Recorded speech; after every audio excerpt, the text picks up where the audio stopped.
en esta parte del relato Julio Ramos Ribeiro. Pero cuando vino a trabajar disfrazado de gringo, le salió la mezcla de papa, de policía, de machote y de curaca que había en él, y lo llevó del pescuezo de la trastienda. La pastelería Morales Hermanos era una firma seria, había que aceptar las normas de la casa. Ya había pasado por alto lo del maquillaje, pero si no venía con mameluco como los demás repartidores, lo iba a sacar de allí de una patada en el culo. Roberto estaba demasiado embalado para dar marcha atrás y prefirió la patada. Fueron interminables días de tristeza mientras buscaba otro trabajo. Miren, por la práctica o por las costumbres alienadas, había sido despedido Roberto López. Su jefe no lo soportaba y lo despidió. Su ambición era entrar a la casa de un gringo como mayordomo, jardinero, chofer o lo que fuese. Pero las puertas se le cerraban una tras otra. Algo había descuidado en su estrategia y era el aprendizaje del inglés. Como no tenía recursos para entrar a una academia de lenguas, se consiguió un diccionario que empezó a copiar aplicadamente en un cuaderno. Cuando llegó a la letra C, tiró el arpa, pues ese conocimiento puramente visual del inglés no lo llevaba a ninguna parte. Pero allí estaba el cine, una escuela que además de enseñar divertía. Refiere Julio Ramos Ribeiro que nuestro personaje quería, en su afán de querer ser gringo, se dio cuenta que tenía que saber inglés y se empecinó en esta tarea Roberto López. Comenzó a ver películas de cine en inglés.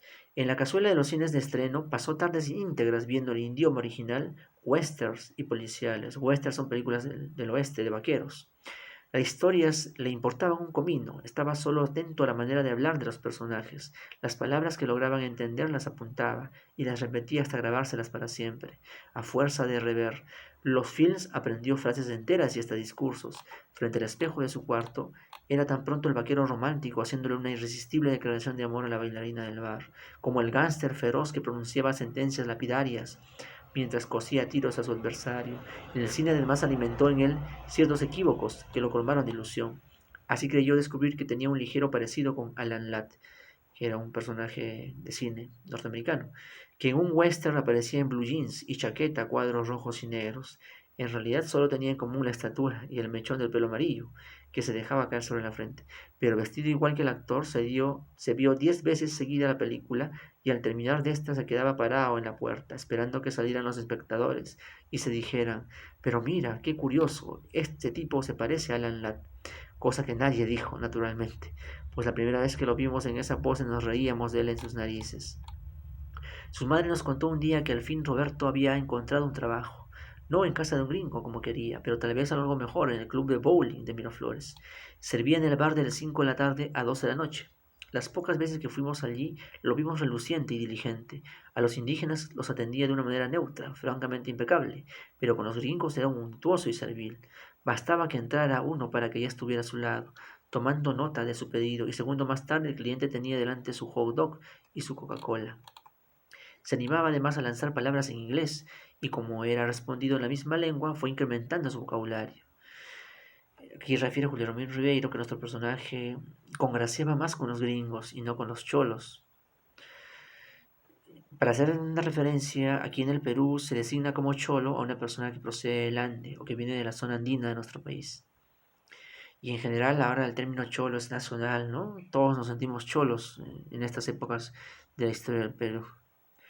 Es algo que llevamos con orgullo en vez de sentirnos mal. Pronto contó con un buen repertorio de expresiones que le permitieron granjearse la simpatía de los gringos, felices de verlo, de ver en un criollo que los comprendiera. Como Roberto era muy difícil de pronunciar, fueron ellos quienes decidieron llamarlo Bobby. Y fue con el nombre de Bobby López que pudo al fin matricularse en el Instituto Peruano Norteamericano, donde enseña inglés hasta el día de hoy. Quienes entonces lo vieron dicen que fue el clásico chancón, el que nunca perdió una clase, ni dejó de hacer una tarea, ni se privó de interrogar al profesor sobre un punto oscuro de la gramática, aparte de los blancones que por razones profesionales seguían cursos allí. Conoció a otros, López, que desde otros horizontes y otros varios, sin que hubiera mediado ningún acuerdo, alimentaban sus mismos sueños.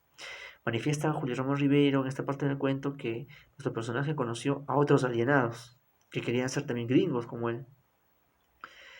Alimentaban sus mismos sueños y llevaban vidas convergentes a la suya. Se hizo amigo especialmente de José María Cabanillas, hijo de un sastre de Surquillo. Cabanillas tenía la misma ciega admiración por los gringos y hacía años que había empezado a estrangular al sambo que había en él, con resultados realmente vistosos. Tenía además la ventaja de ser más alto, menos oscuro que Bobby, y de parecerse no a Alan Ladd, que después de todo era un actor segundón admirado por un grupito de niñas snobs, sino al indestructible John Wayne. Ambos formaron entonces una pareja inseparable. Aquí encuentra a un loco tan parecido como él, Roberto López. Aprobaron el año con las mejores notas y Mr. Brown los puso como ejemplo al resto de los alumnos, hablando de un franco deseo de superación. La pareja debía tener largas, amenísimas conversaciones, se les veía siempre culoncitos, embutidos en sus blue jeans desteñidos, yendo de aquí para allá, y hablando entre ellos en inglés, pero también es cierto que la ciudad no los tragaba. Les arreglaban todas las cosas, ni parientes ni conocidos los podían pasar. Por ello alquilaron un cuarto en un edificio de Girón Mogollón y se fueron a vivir juntos. Al encontrarse a una persona tan loca como él, nuestro personaje, fue tanto que se pusieron de acuerdo, se salieron de sus casas y vivieron juntos, mírenme. Allí edificaron un reducto inviolable que les permitió interpolar lo extranjero de lo nativo y sentirse en un barrio californiano, en esa ciudad brumosa. Cada cual contribuyó con lo que pudo. Bobby con sus afiches y sus pósters, y José María, que era aficionado a la música, con sus discos de Frank Sinatra, Dean Martin y Tommy Dorsey. Qué gringos eran mientras recostados en el sofá cama fumaban su Lucky, escuchaban The Stranger in the Night y miraban pegado al muro en el puente sobre el río Hudson. Un esfuerzo más y hop, ya estaban camino sobre el puente. Aquí manifiesta Guillermo Ribeiro la manera de agringarse que tenían estos personajes. Para nosotros incluso era difícil viajar a Estados Unidos. Había que tener una beca o parientes allá, o mucho dinero. Ni López ni Cabanilla estaban en ese caso. No vieron entonces otra salida que el salto de pulga. Como ya lo practicaban otros blanquiñosos, gracias al trabajo de Purser, de contador, en una compañía de aviación. Bueno, seguimos. Todos los años convocaban a concurso y ambos se presentaron. Sabían más inglés que nadie, les encantaba servir, eran sacrificados e infatigables, pero nadie los conocía. No tenían recomendación y era evidente para los calificadores que se trataba de mulatos talqueados. Fueron desaprobados. Había un concurso de becas, concurso de visas, como hasta hoy el día de hoy se suele apreciar en las embajadas norteamericanas, pero fueron desaprobados lamentablemente para acceder a una visa que los llevara a Estados Unidos, al país de sus sueños. Dicen que Bobby lloró y se mesó desesperadamente el cabello, y que Cabanillas tentó un suicidio por el salto al vacío desde un modesto segundo piso, en su refugio de Mogollón. Pasaron los días más sombríos de su vida. La ciudad que los albergaba terminó por convertirse en un trapo sucio a fuerza de cubrirla de insultos y reproches. Pero el ánimo les volvió y nuevos planes surgieron. Puesto que nadie quería ver aquí con ellos, había que irse como fuese, y no quedaba otra vía que la de inmigrante disfrazado de turista. Fue un año duro de trabajo en el cual fue necesario privarse de todo a fin de ahorrar para el pasaje y formar una bolsa común que les permitiera defenderse en el extranjero. Así ambos pudieron al fin hacer maletas y abandonar para siempre esa ciudad odiada, en la cual tanto habían sufrido y a la que no querían regresar, así que no quedará piedra sobre piedra. Todo lo que viene después es previsible y no hace falta mucha imaginación para completar esta parábola. En el barrio dispusimos de informaciones directas, cartas de Bobby a su mamá, noticias de viajeros y al final relato de un testigo. Por lo pronto Bobby y José María se gastaron en un mes lo que pensaban les duraría un semestre. Se dieron cuenta además que en Nueva York se había dado cita a todos los López y Cabanillas del mundo, asiáticos, árabes, aztecas, africanos, ibéricos, mayos, chipchas, sicilianos, caribeños, musulmanes, quechuas, polinesios, esquimales, ejemplares de toda procedencia, lengua y raza y pigmentación. Al llegar a Estados Unidos, nuestros personajes se dieron cuenta que Estados Unidos era el país eh, de las personas que habían migrado allá, ¿no? El país de los migrantes. Y que tenían solo en común el querer vivir como un yanqui, después de haberle cedido su alma y haber intentado usurpar su apariencia. La ciudad los toleraba unos meses complacientemente, mientras absorbía sus dólares ahorrados. Luego, como por un tubo, los dirigía hacia el mecanismo de expulsión. A duras penas obtuvieron ambos una prórroga de sus visas, mientras trataban de encontrar un trabajo estable que les permitiera quedarse, al par de las quecas del lugar, y eran tantas. Les pasaban por las narices sin concederles ni siquiera la atención ofuscada que no despierta una cucaracha. Se dieron cuenta que en Estados Unidos habían varias quecas. La ropa se les gastó, la música de Frank Sinatra les llegaba al huevo, La sola idea de tener por todo alimento que comerse un hot dog, que en Lima era una gloria, les daba náuseas. Del hotel barato pasaron al albergue católico y luego a la banca del parque público. Pronto conocieron esa cosa blanca que cae del cielo, que los despintaba y que los hacía patinar como idiotas en veredas heladas, y que era por el color una perfidia racista de la naturaleza.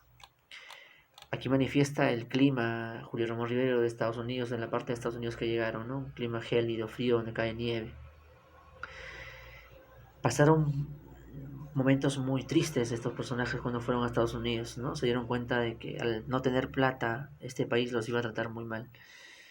Solo había una solución. A miles de kilómetros de distancia, en un país llamado Corea, rubios estadounidenses combatían contra unos horribles asiáticos. Estaba en juego la libertad de Occidente, decían los diarios, y lo repetían los hombres de Estado en la televisión. Pero era tan penoso enviar a los boys a ese lugar. Morían como ratas, dejando a pálidas madres desconsoladas en pequeñas granjas, donde había un cuarto en el hatillo lleno de viejos juguetes. El que quisiera ir a pelear un año allí tenía todo garantizado: su regreso, nacionalidad, trabajo, seguro social, integración, medallas. Por todo sitio existían centros de reclutamiento. A cada voluntario el país le abría su corazón. Justo llegaron a una época en la cual Estados Unidos estaba en guerra contra Corea y se requerían de pobres muchachos que vayan como carne de cañón a la guerra, ¿no? Prácticamente a morir. Y justamente ahí se meten estos dos personajes. Bob y José María se inscribieron para no ser expulsados, y después de 3 meses de entrenamiento en un cuartel partieron en un avión enorme. La vida era una aventura maravillosa. El viaje fue inolvidable. Habiendo nacido en un país mediocre, misérrimo y melancólico, haber conocido la ciudad más agitada del mundo con miles de privaciones, es verdad, pero eso había quedado atrás. Ahora llevaban un uniforme verde, volaban sobre planicies, mares y nevados, empuñaban armas devastadoras y se aproximaban jóvenes aún colmados de promesas al reino de lo ignoto. La lavandera María tenía cantidades de tarjetas postales con templos, mercados y calles exóticas, escritas con una letra muy pequeña y aplicada. ¿Dónde quedará Seúl? Acá manifiesta Julio Ramón Ribeiro de las cartas que le enviaba a su madre, Roberto López. Hay muchos anuncios y cabarets, luego cartas del frente, que nos enseñó cuando le vino el primer ataque y dejó de trabajar unos días. Gracias a estos documentos pudimos reconstruir bien que mal lo que pasó progresivamente a través de sucesivos tanteos. Bobby fue aproximándose a la cita que había concertado desde que vino al mundo. Había que llegar a un paralelo y hacer frente a oleadas de soldados amarillos que bajaban del polo como cancha. Para eso estaban los voluntarios, los indómitos vigías de Occidente. José María se salvó por milagro y enseñaba con orgullo el muñón de su brazo derecho cuando regresó a Lima. Meses después, su patrulla había sido enviada a reconocer un arrozal, donde se suponía que había emboscada una avanzadilla coreana. Bobby no sufrió, dijo José María. La primera ráfaga le voló el casco y su cabeza fue a caer en una sequía, con todo el pelo pintado revuelto hacia abajo. Él solo perdió un brazo, pero estaba allí vivo, contando sus historias. Esta parte de la historia es triste porque manifiesta a Guillermo Ribeiro la muerte de nuestro personaje, de Roberto López, de una ráfaga de disparos. Le volaron la cabeza, pobre. Y que él, José María, bueno, perdió un brazo, pero no perdió la vida. Bebiendo su cerveza helada, desempolvado y ay sambo como nunca, y viviendo holgadamente de lo que le costó ser un mutilado. La mamá de Roberto había sufrido entonces un segundo ataque que la borró del mundo. No pudo leer así la carta oficial en la que le decían que Bob López había muerto en acción de armas y tenía derecho a una citación honorífica y a una prima para su familia. Nadie la pudo cobrar. Así finaliza el cuento Julio Ramón Ribeiro, ¿no? Con una triste noticia. La madre recibe el comunicado de que su hijo ha muerto y esto le causa un pesar tan profundo